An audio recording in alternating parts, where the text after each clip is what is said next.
Talaga? Ha? Ayun talaga! Ayun talaga! Pagod na ako, ha? Baka hindi matulog ka! Kanina pa ako effort ng effort sa'yo, ha?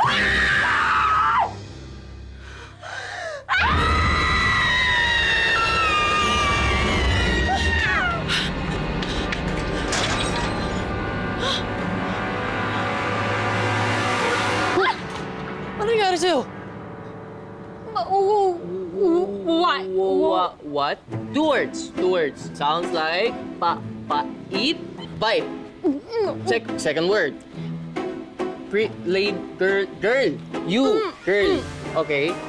Lady. Bite lady? White lady? Saan? Sa loob ng bahay ko! Sabi ko sa'yo, mag-house blessing ka!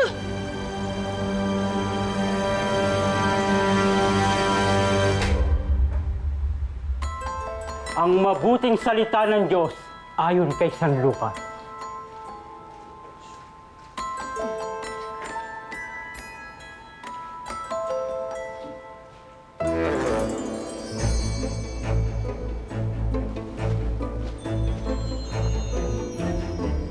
Ay, Father, dito po.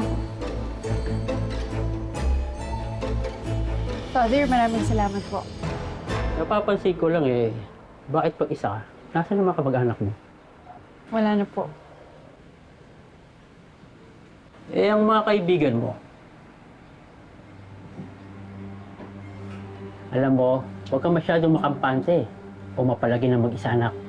Malaking tulong ang mga mahal sa buhay. Mag-iingat ka palagi. Okay lang po ako, Father. Sige po, salamat. Tawaan ka lang Diyos.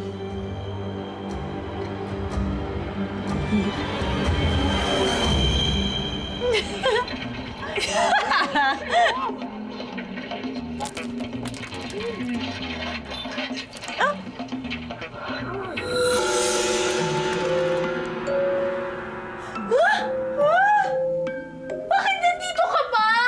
Malamang, hindi naman ako evil spirit, no? Kaya hindi mo ako mapipray away. Umalis ka na dito! Napaka-rude mo naman, sis. Ako nga pala si Bethany. Salamat sa pagtatanong, ha? At FYI, ba't ako pinapaalis mo? Dapat ikaw umalis dito, no?